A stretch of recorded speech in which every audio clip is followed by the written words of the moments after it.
Hello again, everybody. I'm Larry Hamilton. Welcome to my YouTube painting channel. Thank you for watching. Thanks for being here today. And we're going to do an oil painting of a beautiful scene from Glacier National Park. It's a beautiful national park in the state of Montana. If you've never been there and have a chance to visit, I certainly suggest that you try it.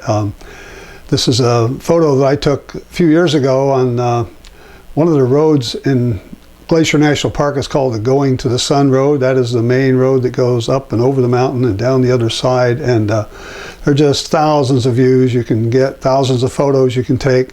Every one of these mountains are named, have some name, and a park ranger could tell you what they are, but I don't have a clue what the name of this mountain is, but I know I took it from the Going to the Sun Road. So we're going to paint on 11 by 14 canvas today. White background. Going to use most of the Bob Ross techniques, I think, in this. And so I want to go show you what I did on my computer here with the photo and talk to you a little bit about the photograph. So hold on, I'll be right back. Okay, here I am at my computer now, and I want to welcome you all again for being here and see if I can explain this photograph to you. One thing about this photo is there's a lot of green in it, and that's usually kind of a no-no for most artists to paint so much green. So I'll probably lighten it up a little bit. I may have some lighter tips on the highlights of these green in the foregrounds particularly. But it's also pretty much a monochrome image. It doesn't have a lot of real darks and lights. There is a dark shadow on the left side. I did crop it to get it to fit our 11 by 14 canvas, which I usually do. And so there's the cropped version of it. And I also ran it through our program that I've told you about before to put a grid on it. And so it's a 5 by 4 grid, 5 across the top, 4 down. It fits nicely on 11 by 14 canvas.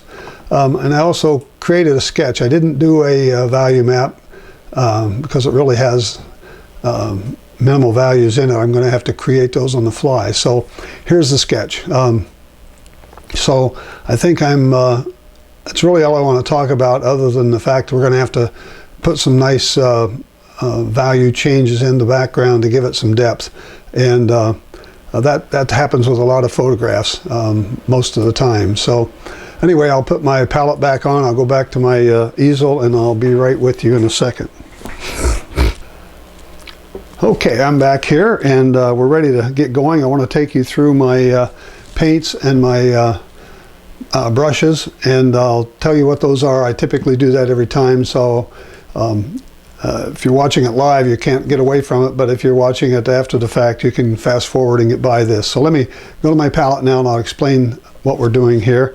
I have my usual set of brushes here. I have my Bob Ross brushes. I have the big 2-inch blender, the 1-inch landscape brush. I have this round, half-size round brush that I may use. I have a couple of fan brushes here, the number 3 fan brush and number 6 fan brush. I have a filbert from the Bob Ross set, and I have my my little script liner is what it is. And then I have a couple of palette knives, which you've seen me use before. I also have a few other brushes here that I bought from Trekell. I like these brushes. They're a nice complement to the Bob Ross set when you need smaller brushes, and they have a good feel. I like the way they work. So you can check those out on Trekell.com. As far as the paints go, my usual palette, I have my Liquid here, Winsor Newton Liquid, that makes the paint dry faster. I have my Bob Ross Liquid White that makes the paint dry slower. Usually that covers most of the canvas before we start. And going around the palette here, matter of fact, this palette is this is a paper palette, not paper, it's sort of a wax paper, and it's called the Gray Matters palette. You can buy these in sort of a tablet form, and I use these when I was teaching my oil painting classes all the time. I would use these, and every student got one of these, and we could put our paints on here in the way everybody had the same paints. We had the same layout, so when I was using the paints, they could see what I was doing. Plus, it's a mid-tone value background. So normally you see my canvases with a gray gesso background that's a mid-tone as well, but I'm using white canvas today. Titanium white here, phthalo blue, Prussian blue, midnight black, Van Dyke brown, dark sienna, alizarin crimson, sap green, cadmium yellow, yellow ochre, Indian yellow, and bright red. And so having them on this type of palette, that you actually have you can see what they are in case you forget what they are. So I think that's all I want to say there. I've told you about the canvas, I've told you about the paint, so I'll set up my zoom in on my canvas here and get it sort of aligned so you can see almost all of it while I'm painting and not have to have that palette overlaying too much of it here. Okay, so I think that should be about right about there maybe. All right. So I have pretty well gotten over my colds and my nasal congestion and my sore throat and all of that stuff, so I feel pretty good today. So I have on my canvas here, I have a sketched drawing of these series of mountains and the big mountain in the foreground here. And so when I put the white, liquid white over it, you know what happens, we destroy all that. So I also have at the top of my easel a printout of my sketch, which is on my website if you need to get it. So I'm just going to put a little bit of a light coating of this liquid white on here and see if we can get a little bit of nice soft sky. Maybe I'll be able to see through this enough to see my sketch, and it won't be as big a problem as it is. Usually I don't use the sketch when I have put liquid white on because it basically obliterates it all, but I'm putting on a very, very light coat here of liquid white. So I'm going to have a good canvas to paint on here with, it's going to let that paint run really smoothly, and I still can see just enough of my sketch underneath. I don't know if you can see that, but I can see it. So it's not covering up as much as it has in the past, but that's good. I can still pretty much make out where the major parts of this painting are. The other thing I should say about this photograph is that it wasn't taken so that the peak of the mountain was in the middle. The peak of the mountain is off center, which is always a good thing to do when you're taking photographs. Try to get something that's not particularly perfectly centered. You kind of want things off center a little bit. That's a more pleasing painting, and I think it makes for a better composition as well. So all right, so we have that ready to go. I'm going to keep using the same brush, and what's Greg saying, maybe drop a big tree on the left using our artist prerogative. There you go. Good point. I may do that. I was thinking about putting some yellow flowers in the foreground on the right. I was looking, if you just Google Glacier National Park, images of Glacier National Park, you'll see a lot of images, and there are a lot of them, many of them look like this. This is like a summertime photo, and a little bit more. So I know this was taken like in July time frame, and so I know it was summertime, but there's still quite a bit of snow sitting up there on these mountain, the sides of the mountains. Actually, all the snow on the top is pretty well gone. Putting a little alizarin crimson in here in my brush. I haven't washed out my brush, I haven't even wiped out the brush. We'll put a little bit of this in here as we come down over the top of these mountains a little bit.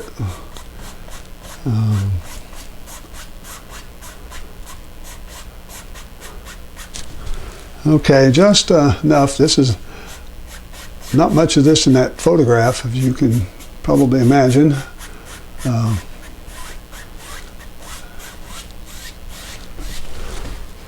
Okay, it's not bad. I think I want to put just a little darker in the upper corner here, maybe the right corner, because we do have this darker shape on the left.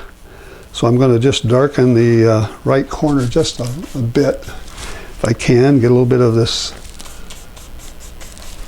Prussian blue in there, pull it down.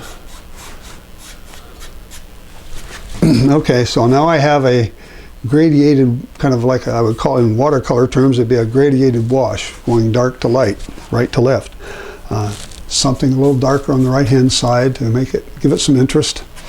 And I have a little bit of my alizarin in there to give it a cool color.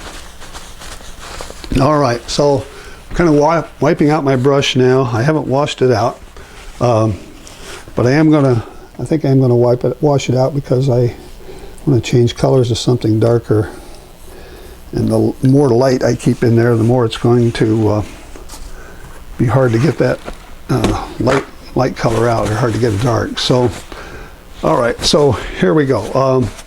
In that mountain, matter of fact, I think I'm going to use, instead of the big old brush, I'm going to use a filbert here and see if I can remember where that mountain is. We got a little mountain back here that I'm going to make him sort of purplish. I think I'll put him in first because he's the farthest back. He's like right in here. Something like that. A little more purple in there. Has to be darker than the sky, otherwise you won't see it, right?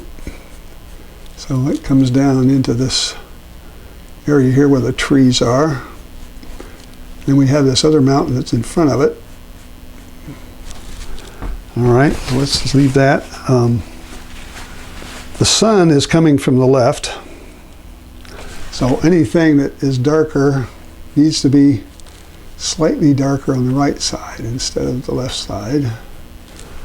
So I'll just touch that in and sort of blend it together a little bit.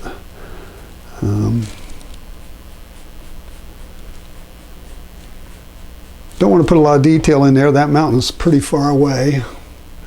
It does have a few things in it, but now I have the big mountain here.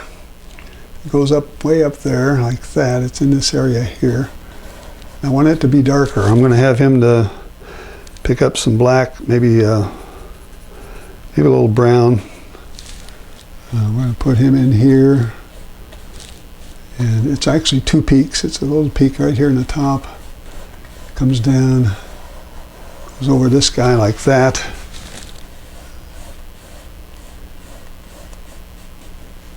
And then there's another peak to the right of it that ought to be just a shade darker, if I can make it a slightly darker, like right in here. It's going to go over there like this, come way down.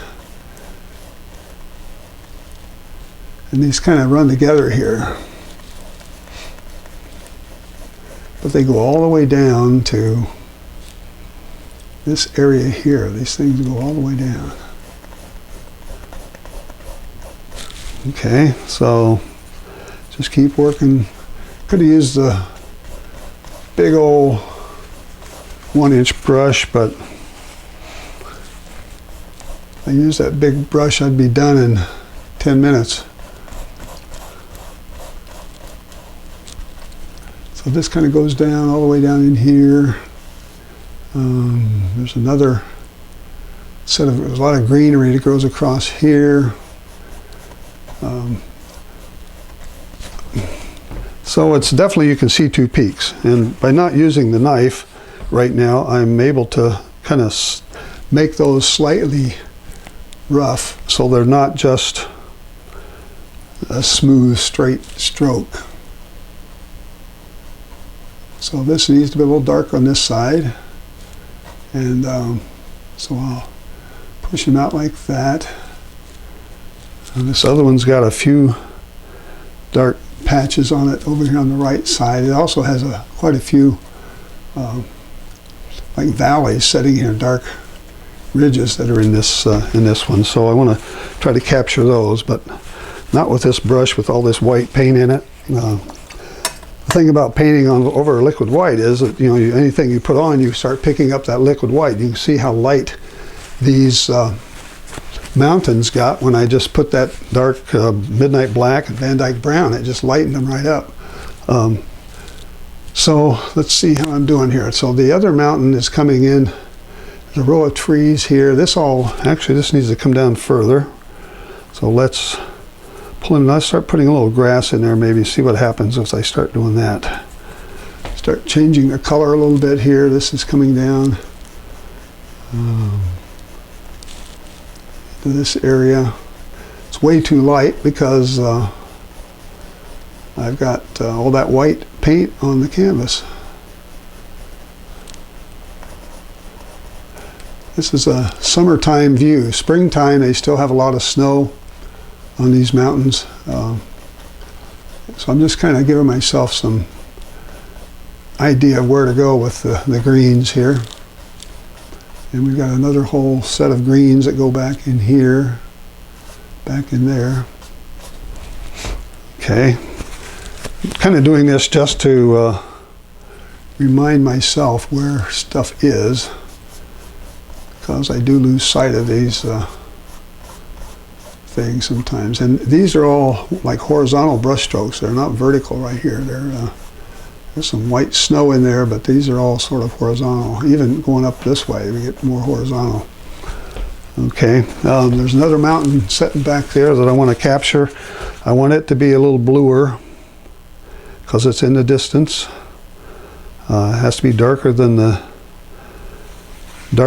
sky. A little bit lighter. Let's see, it kind of starts about right here. And probably should have put this mountain in first, but I didn't. So let's go here like this. A lot of snow in this area right in here. And there's a bit of the gray mountain that comes in like this.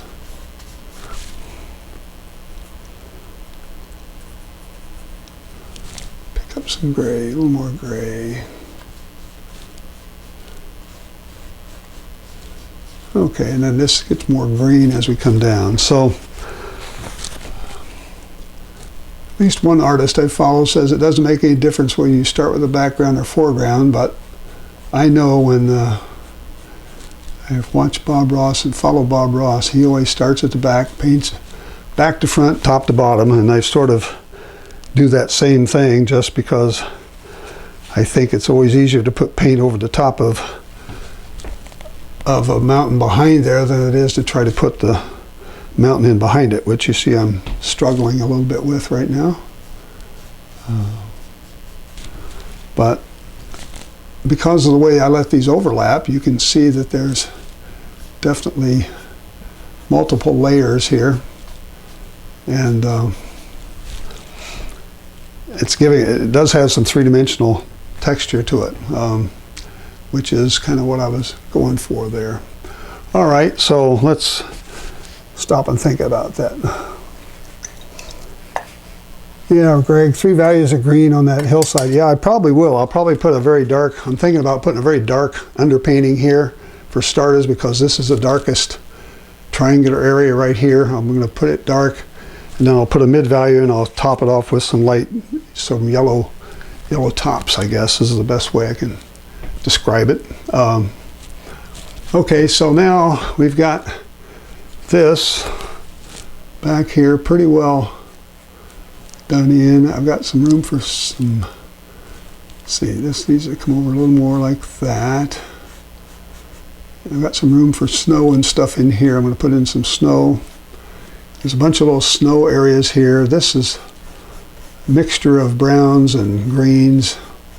And then there's some interesting darks up there. So I'm going to get my sort of my dark black here, midnight black, along with some green. Start looking at this, putting a little bit of texture on this. I don't want this to be too obvious, because it is, again, this is pretty far away. These things are really sitting out there in the distance.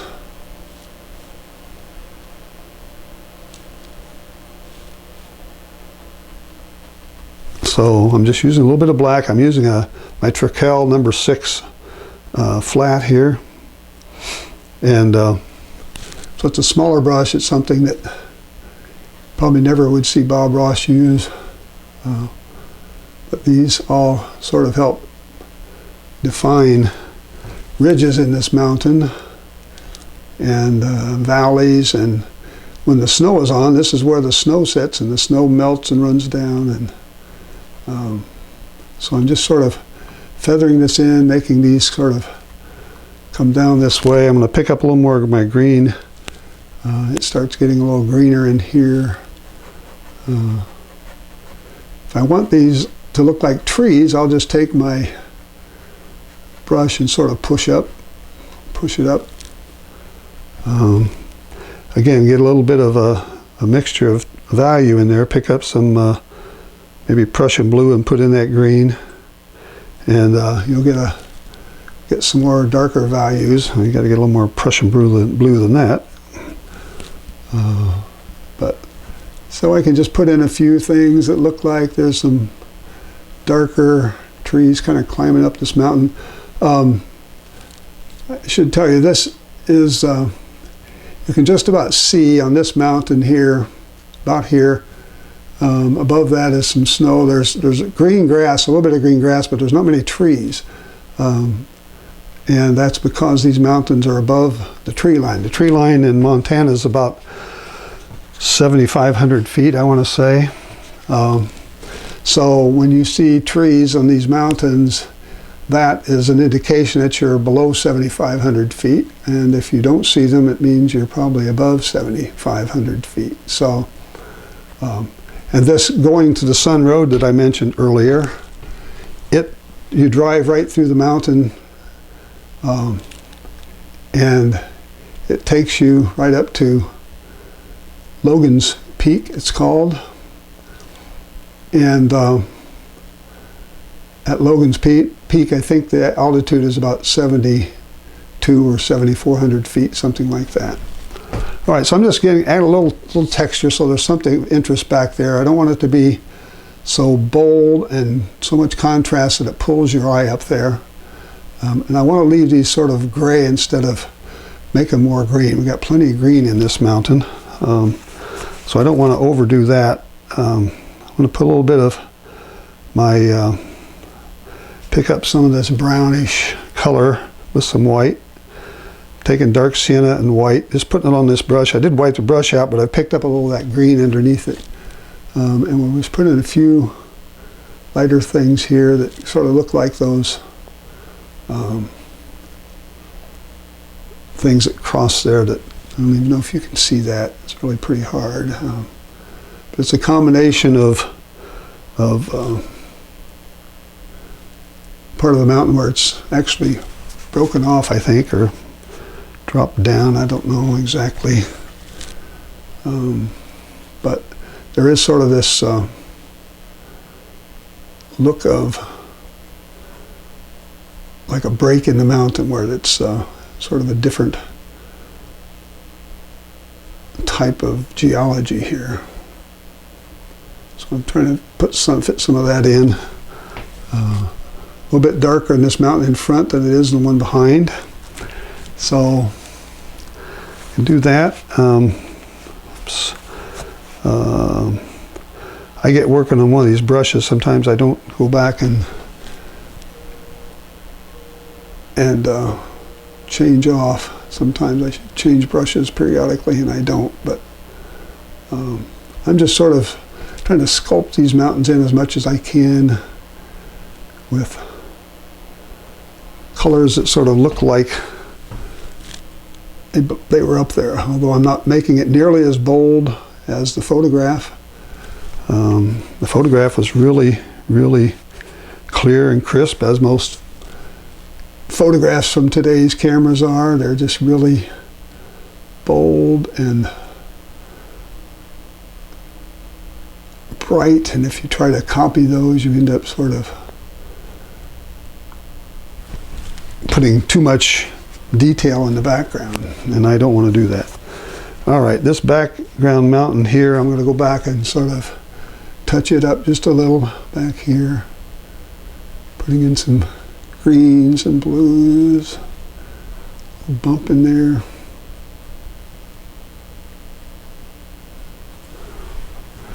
All right, you see the separation. There's a little separation that I want to show you. Little bumps, a little dark here in some areas. Pull around. It is shadowy over on this side, so I want to give that some shadow. I think that shadow might be coming from even this mountain that's in front of it. I'm not sure. So these small brushes kind of come in handy. And help you give a little more realism to the scene. Some shadow on that snow there. So I just darkened it just slightly. All right.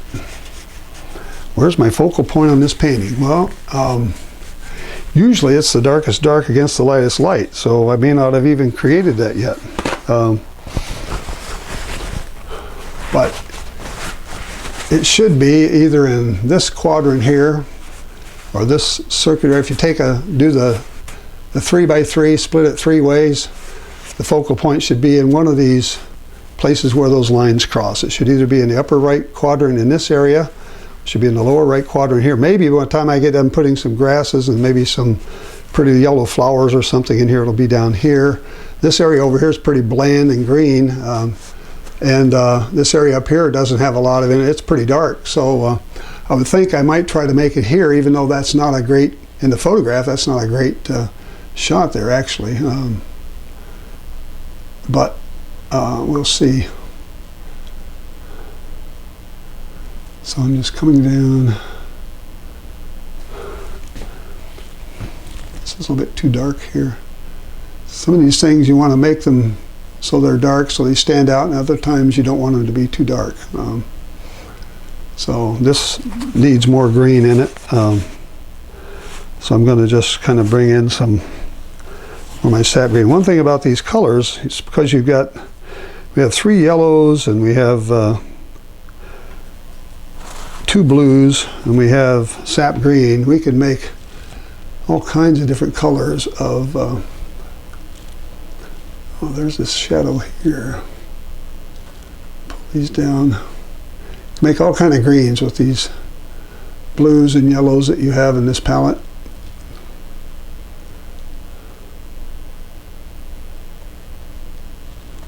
So these are all sort of vertical strokes here. And they kind of pull away from the top like you would expect. See them growing on the mountain. Very light. I've added just a little bit of a yellow ochre in with that to sort of change the color of the green, so it's not all one tone. Needs to be a little shadow, more shadow on this side than it is here. I'm still trying to get that roundness, trying to get that curvature in that mountain to give it some roundness. It needs to be darker. I just saw a darker spot. It needs to come in like right in here. These little things come down and are spend a lot of time on this background, folks, probably more than I should, but I want these to sort of look as realistic as possible. There we go. So now I've got a little more definition in some of these valleys that are back there. All right. That's not too bad. This little mountain back here, I'm going to leave him alone for now. I may come back and touch him up a little bit, but there are some different shadows and valleys back here in this mountain as well. All right, so much for that. What I was trying to do is this area here that's sort of a darker darker green, but it looks, it's got some brown in it too. Right in, where is it? Right here, there's an area that looks like it's sort of probably the wrong color, but it gives like a ledge. It gives you the idea that there's a ledge of some sort here that is coming down. Again, I'm getting too much detail from the photograph probably, and I'm maybe making a mistake here. I don't know, but I'll see if I can finish this up and get on with it.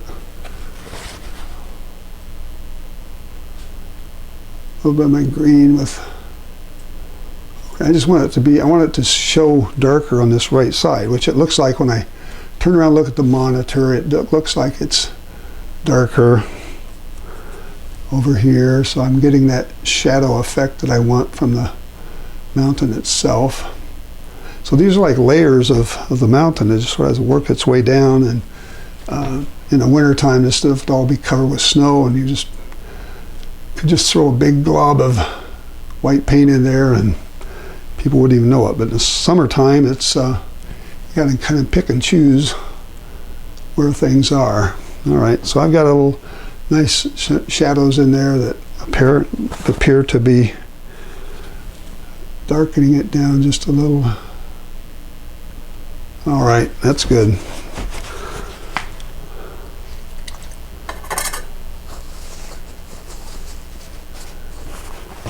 Start at the top, end at the bottom, and go back for details. Yeah, well, that's a good concept. I probably should do the whole painting all the way over, and that's what she's talking about, I think, here, is that don't sweat the details on the way down the canvas. I tend to sweat more details probably on the way down the canvas than I should. But let's see if we can put a few more of these in here.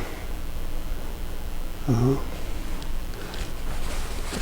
I'm just trying to change this color enough to give it some a different look.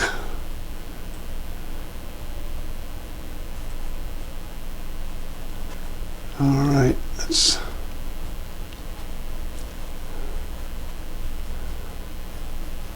all right. So we've got all this green in here. I'll put another.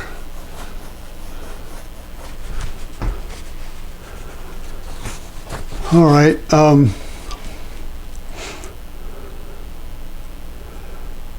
This mountain back here, I'm going to come in and put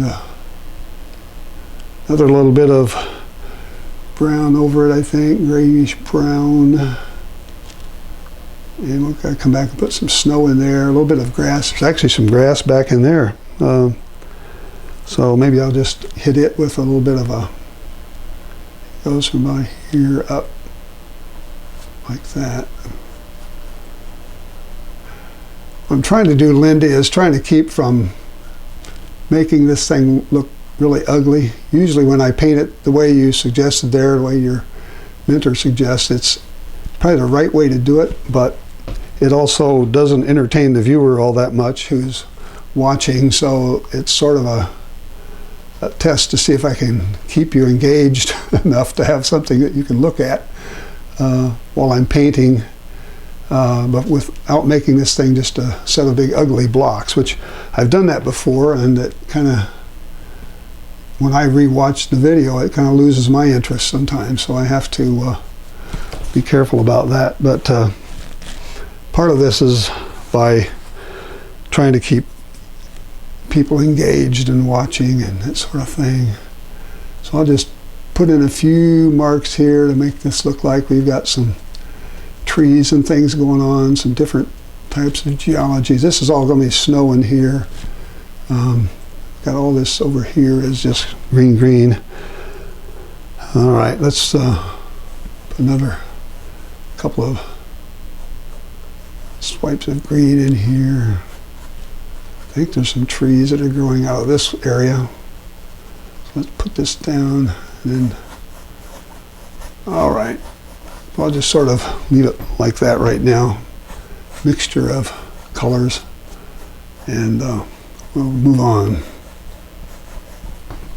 All right, this area over here on the left is the one that's got kind of waiting for something dark. I'm going to see if I can get some Prussian blue, midnight black, Van Dyke brown, get a really dark underpainting here. My Van Dyke brown doesn't want to stay still. And on this side over here, starting up here, we're going to go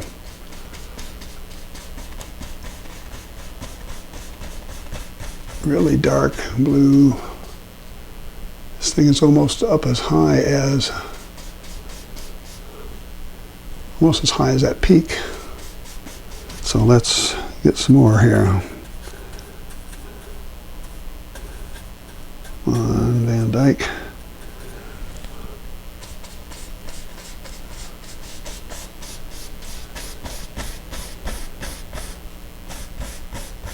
So the white is just pulling out all of a lot of the color out of the brush, you see. Midnight black, Van Dyke brown. Come on. For some reason my Van Dyke brown won't stick to the palette here. Picking up a whole glob. Van Dyke brown's pretty old, probably. Don't know when I do the thing that Bob Ross does. He jams the brush, he stabs it in there and gets it a lot of paint on there, and then comes in and I want this dark underpainting here so that I can put some lights over it. So we're coming down all the way down here.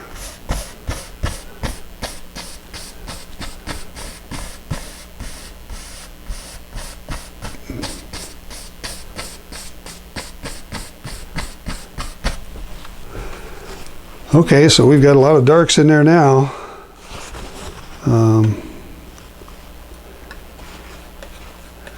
I'll even pull up some of this knife and pull some stuff in and see if I can darken it even more. A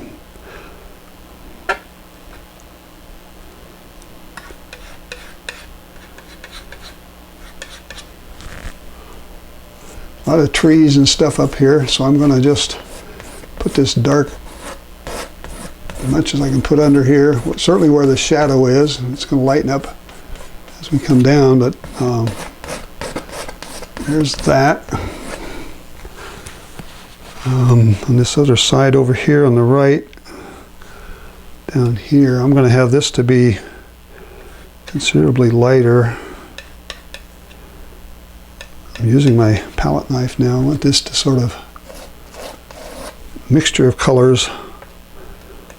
Darks.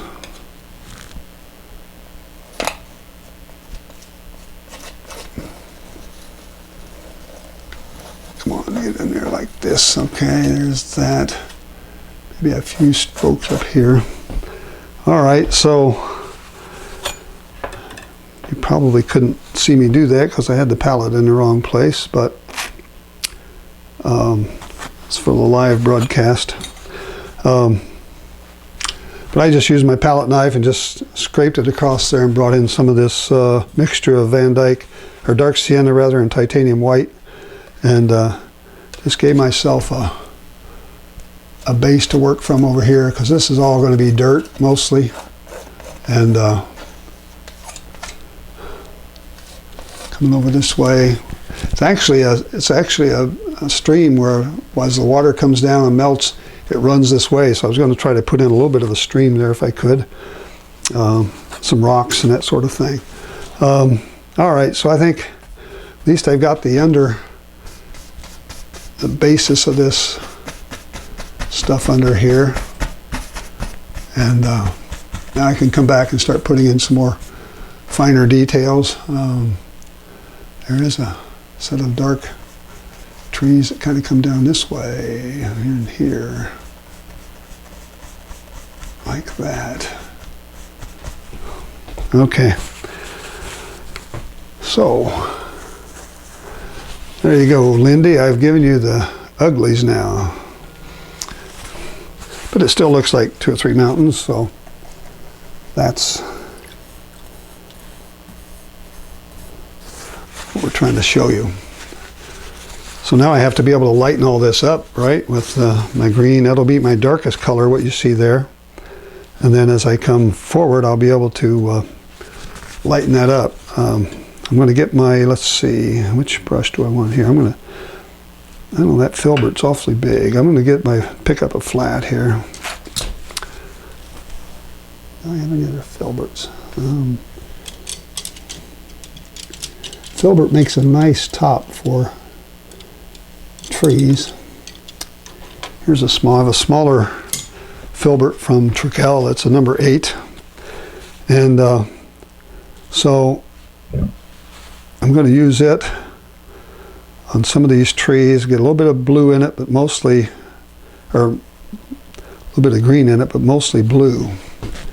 So right over here, we're going to start putting in some treetops.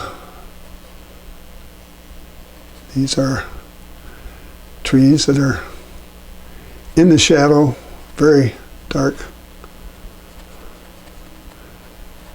And I just want to bring them down the mountain like this. You've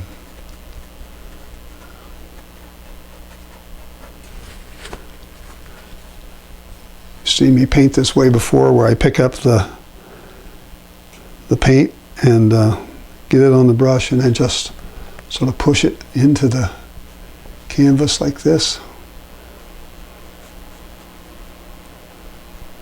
So I'm purposely changing this color from that bright green to something that's more bluish.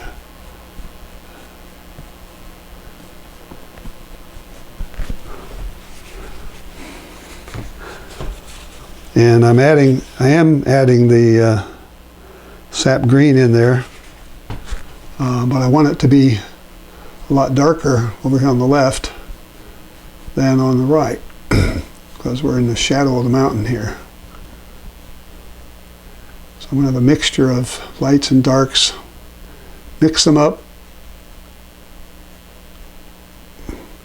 This is all impressionistic painting. I'm not trying to paint 550 trees here. I'm just giving you the first quick impression of these trees that are kind of setting out here on this part of the mountain, this ledge. Okay, so it looks like a whole forest of trees, really. And it's certainly a lot darker than the background. So that's what we're trying for here. So let's just fill this out, come on down a little bit more.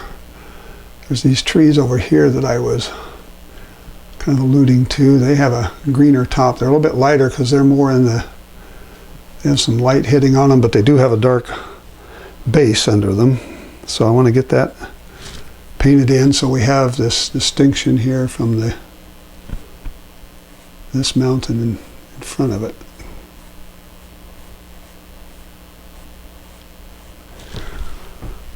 Okay, they're further back.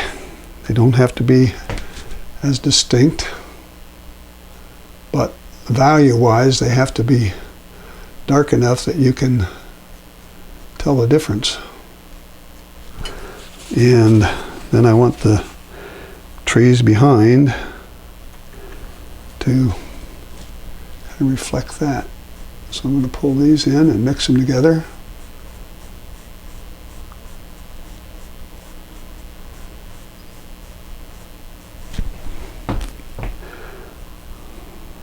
Adding ochre to my sap green.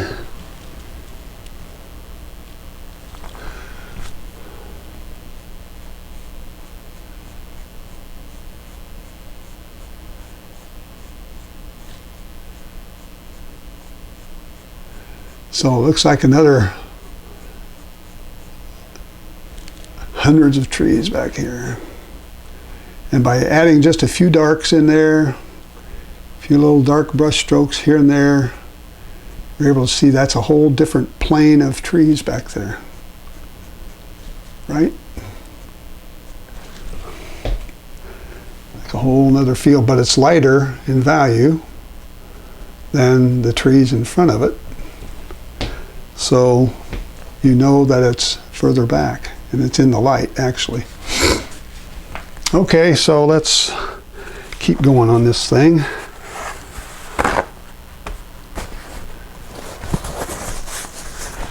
All right, I have a bunch of trees here that have some brown in them, and they're a little bit different color. I'm gonna see if I can get those in here. They're a little bit lighter. I think they're getting some light on them, maybe in this area right here. So I'm gonna just lighten them up, put in a few lighter values. I don't know if you can see that, but, and I want to pick up maybe some red in there. Get a little red and green make a gray. And so if I use my alizarin along with my sap green, I'm getting this sort of a gray looking tree that's going in here. These little marks are making things look a little bit lighter. Just lighten it up just a little bit. Because it's what it's doing, it's helping you see another layer in here. If I have a little darker, a little lighter, a little darker, a little lighter, you'll be able to see that there's another, I don't know, it's another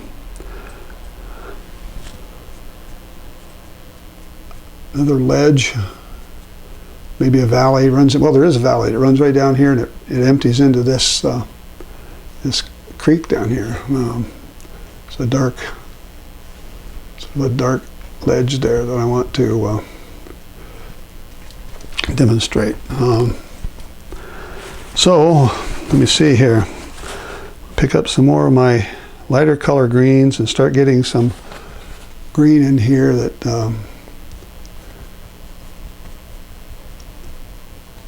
this is where I need to start using my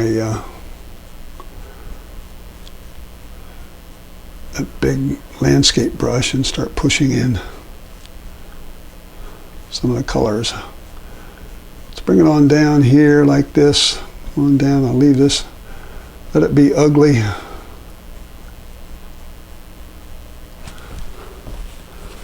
Okay, so I think you're able to see just a little bit of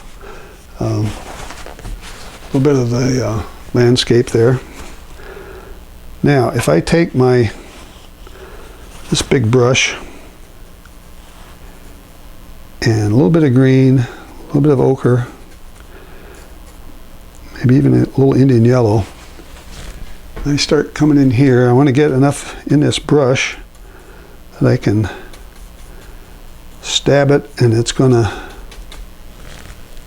lay in the way I want it to, like this.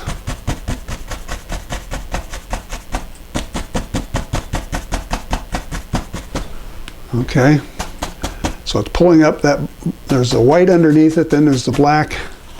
So I'm using my yellow colors with just a touch of green in it, ochre and Indian yellow, and I'm just tapping in some of these colors so that I don't have a full plate of green stuff going on here. I want to change it up. Okay, now you can see the little valley that I've got there. Painted around it. Okay, so then on top of this, somewhere I'm going to start putting in some bright yellow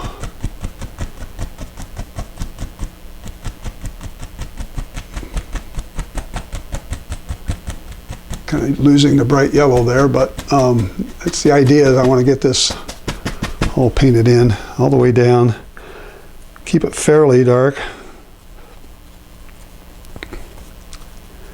but I'm lightening it up with this ochre. It's actually another valley right in here even. So if I can show these valleys and show that they they drain down, and when I put a little stream and some rocks in here, you'll know that's what that's for. All right, how we doing, folks? So this is a nice dark left side, and I've got over here on the right side, I've got back in here somewhere, right in here. Got a very bright looking thing that kind of comes down and joins this creek.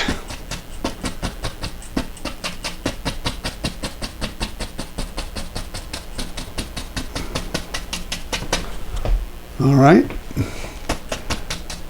That liquid white under there, you can cover this canvas in no time.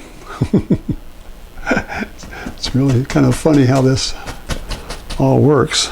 Just a touch of green, but I'm going to come back and put another highlight in here, if I can, to kind of show you using my CAD yellow, getting a bunch of that in this brush so that I can lighten this up to the point where it shows you another. Looks like I got some hills and valleys there, which is what I'm trying to do, and I'm doing that with just values, changing the color slightly, but putting in some lights, a few places in here maybe help it lighten up.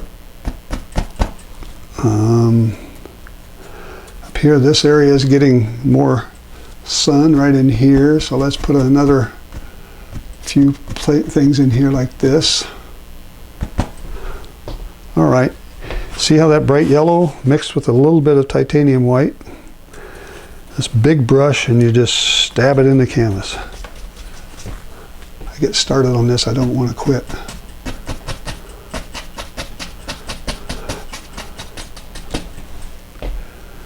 Okay.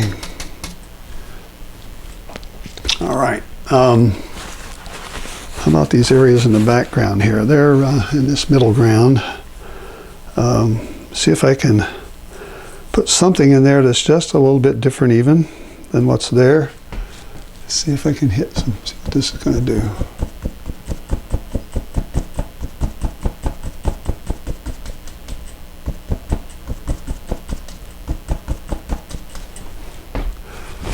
I don't know if that looks good or not. It is giving me this tiered effect where there's a series of ledges around there that show the different layers of the grass. I haven't painted this painting before, folks, so all this is just sort of figuring it out as we go. I don't know if you ever watched Bob Ross's biography on YouTube. There's on his YouTube painting channel, there's a biography that they did, and that Kowalski, who was his partner, talks about the way he painted and what he did and how he did it. And he always painted every painting at least twice, maybe 3 times. So whenever he was talking to you and saying, oh, let's put a little happy little tree here, he knew what that was going to look like because he'd already done it at least once and maybe twice. So to that, in that regard, he was really kind of copying his own work, which is nice, but it kind of, the viewer thought it was, oh, he's just spontaneously doing this. He was very well planned out. He didn't spontaneously do a whole lot of stuff. It was pretty well thought through. Put a few little vertical brush strokes here to kind of give us some more tree-looking things here. I don't want this to be just all like that. Okay, so let's stop on this for a minute and see if we've got some. I think I can still leave these white streaks in here that kind of look like they might be some places where water would run, and down here into this area. All right, having so much fun with this big brush, I don't want to quit, but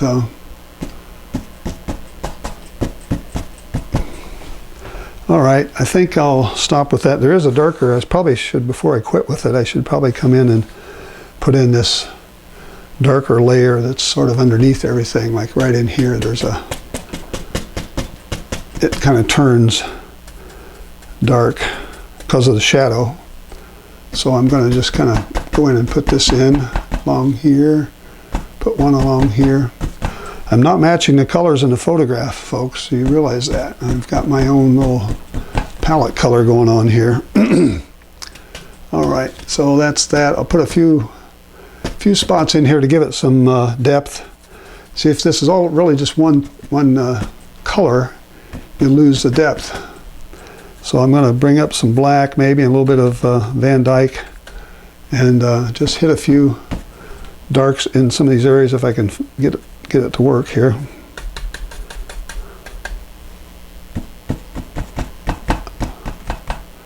There's some dark, a few more darks in here.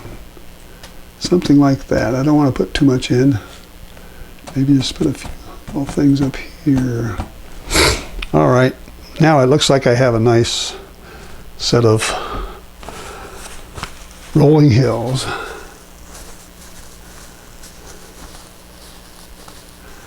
Yeah, Lindy, thanks. Yeah, that's the kind of the power of this technique, I guess, is you just mix stuff on the brush. You don't wash it out every time, and you just let the colors sort of blend and merge together, and try to using brushes, you try to make it work that way. Now I want to come back here and put in some more areas where there's some little rocky areas in here. There's some, kind of identify this stream just a little more. This as it comes down here. So I've got this area that's got some rocks and stuff coming down here. Again, I'm just letting it sort of blend together. I'm not trying to force it in any way. I don't want it to be too obvious that I force this little creek in here.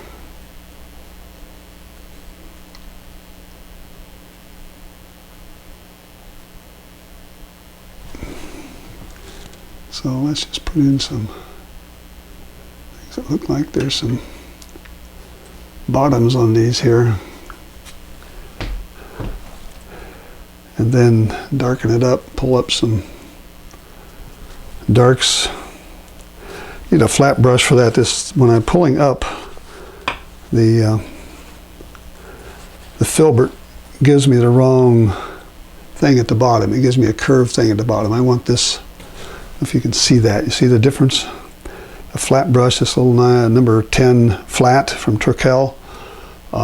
You pull up and it gives you these nice things that look like you've got a bank here where you're running water through, and as you pull up, you pull away. If I use the filbert brush, it has that rounded top, which is good for trees, but it's not so good for the base of trees. So you want to try to match your brush. That's why I use more brushes than Bob Ross typically has in his domain, but he's probably not painting as much detail as I'm doing right here, right now. So let's just finish this off here. Put in a few things like that.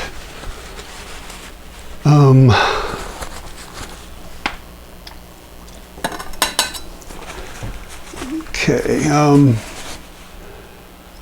going to go back and see if I can lighten up some of this foreground right here. And there's a sort of like a, let's use white and let it mix. It's like some rocks or something over here on the right hand side that I kind of want to pull in.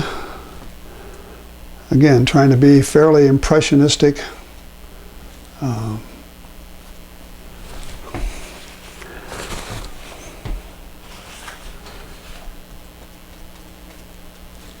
few things over here. Maybe a few spots up in here. I'm just kind of filling that in because it's just sort of a bland area that needs some attention. So then I'll come back and maybe put in a few darks underneath some of these to make it look like there's some rocks in place. Not overly dark. I kind of want to darken this corner in a little bit more, but I want to leave it like there's some rockiness here.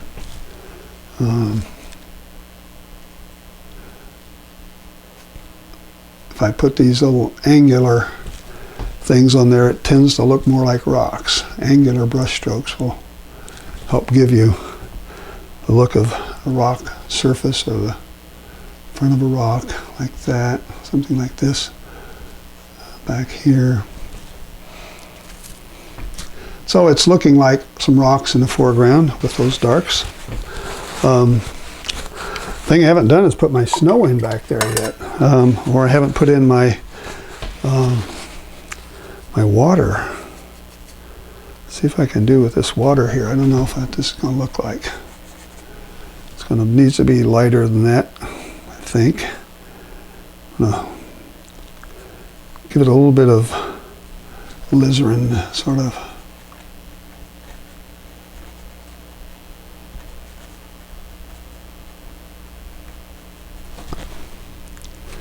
I don't know if that's looking like a stream or not.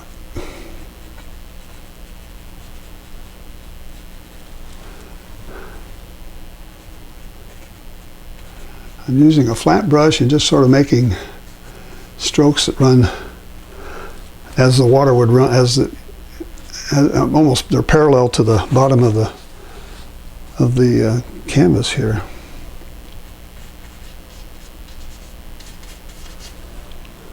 So let's just run it out here and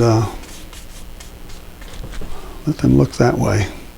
So that looks like that could be a stream, pretty much. Let it fade off into the distance back here. It might even pick up somewhere back here for all I know. It could be coming down the mountain back here. Getting a little stupid now, too much. All right. All right, so I don't know. Greg, what do you think? A big tree on the left? I don't know about that. Let me put in the some snow, and then we'll figure out if we want to do a big tree on the left. I don't know. That mountainside doesn't look bad the way it is, and it's in an area where there probably would never be a big tree right there, just because of the altitude and the type of geology and all that sort of stuff. So putting a tree in there is going to be a little bit of a... Somebody's going to say, did you really go to that place? You really know what you're talking about back there. So I'm putting in a little snow here. Some snow there. We got some snow over here. Just pure titanium white right now. Just kind of packing it in and letting it build up wherever there was room for snow back there coming down this mountain. This area back here had a bunch of snow in it. A lot of snow actually right in here. So it went off and needs to be lighter. I picked up that dark color underneath it. So wipe out the brush, clean, fresh paint. Come back and put in more snow. Take your brush and pull it up like this. Looks like it's coming out of off the mountain. This needs to go up, same way. These are coming down in these valleys. I'm putting more snow in here than is in the photograph, just because it's our artistic license.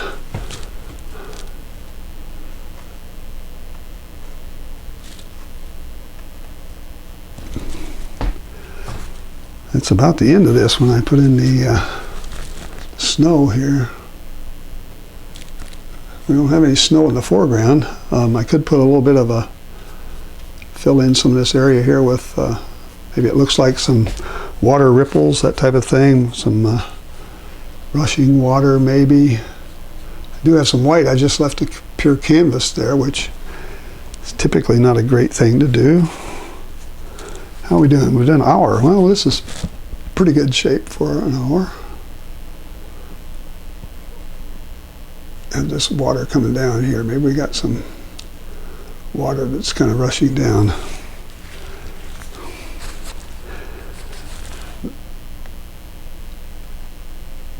I have areas where this water will come down. I think that helps. Look at that. That's kind of a neat thing. Just kind of letting some water fall off the brush, or water. It's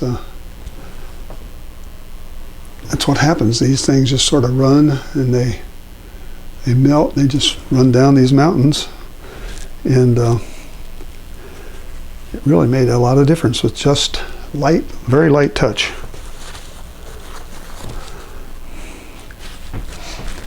Up here, there's a little more snow. Maybe in this area, let's put a few more places of snow that comes off this brush. I pick up all that underpainting there.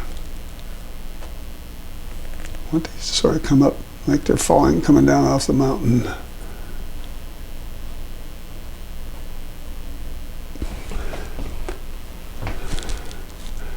So I'm just working on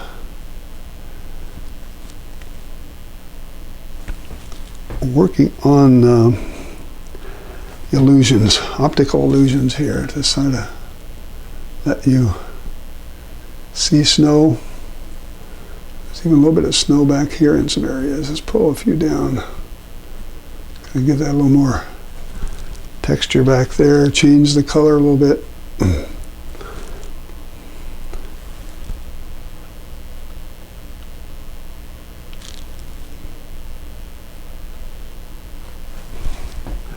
There, so I've got these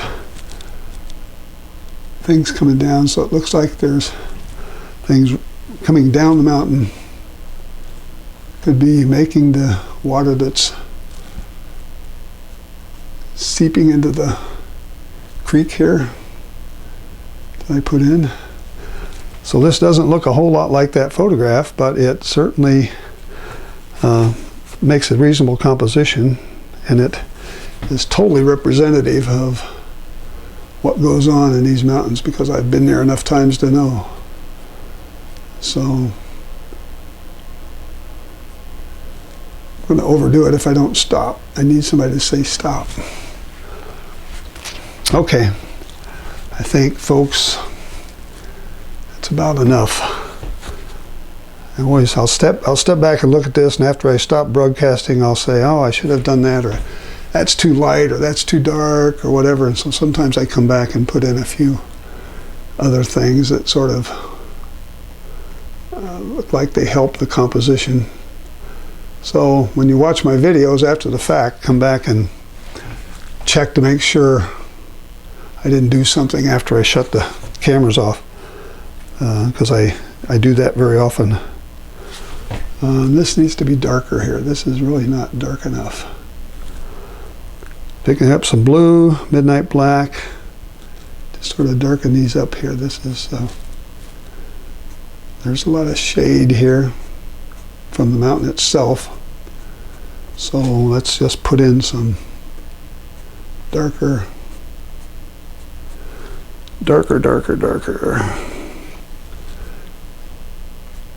Usually what I find is I never have enough dark. Need a good set of darks under here to carry this through. There's actually some dark that comes down this mountain like this. I don't know what it is exactly, but it's might even be a hiking trail. I don't think it's a hiking trail. I think this is too steep. So I'll just make a little bit of a zigzagginess, put a few more darks under these back here, so I can make sure you see the difference in the plane here. So there's a little bit of a So I'm getting some real depth here, a lot of depth with the difference in these values. And by putting in another layer, every layer just brings up the, if I'm finished, oh, I didn't have some, need some more dark over there probably, in this right area over here. This is more in the shadow over here. So let's put a few more dark things here. All right, so I'm giving you another avenue to explore. So where's the focal point? Well, it could probably be in here. It could probably be up here somewhere. I don't know exactly where. That's for the viewer to figure out. All right, just a couple more things here to sort of, I got a lot of area here that doesn't have a lot going on, so I'm just trying to maybe put in some more abstract shapes here that help this pull together. All right, folks, I think I'm going to stop. We've been going for a good hour, a little over an hour. Didn't use my bright red, I didn't use my ultraviolet, but I used everything else. So that's a pretty good show of paint usage. So I'm going to see if I can put in my name here, and I'll call this one finished. That color doesn't go. I don't want that color. I want it darker. Darker, darker, darker. Get some thinner, a lot of thinner. That's too dark, but I'm going to put it in.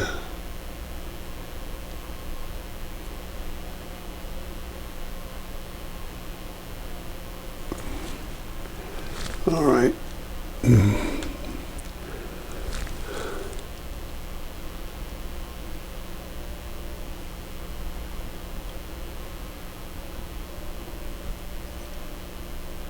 Lighten it up just a little. Okay, that's probably too much of my name, but all right, folks, I think that's about the best I want to try on this. I may do a couple things with it after I sign off, but basically I'm going to say that is the finished painting. If I can get it centered for you. And so there's a little snow there around, and looks like I got water coming down the mountain, made a little creek there that didn't exist in the photo. So I think I'm going to call that quits. So thank you again for watching. Thanks for staying with me for over an hour. Appreciate you being here. Appreciate your comments. Give this a try and let me know how you do. Post stuff on my Facebook page or on my YouTube channel, and let me know how you make out. And send my link off to friends if you think they'd like to see me painting. And if you're not a subscriber, by the way, go ahead and subscribe, please. I noticed with my analytics the other day that a lot of people watch my videos that aren't subscribers. So I'd be glad to have you as a subscriber, and click that little bell right next to the subscribe button, and you'll get notified every time I upload a new video. So anyway, if you like this style of painting, if you like what I do with watercolors and oils, please sign up, and I'll be glad to teach you whatever I can, and certainly demonstrate my painting style, and hopefully that'll help you maybe learn a little bit in your quest for art. So check out my Facebook page, my website, and I appreciate you being here again. So that's all I'll say for now. I'll say so long for now until I see you next time. Bye-bye.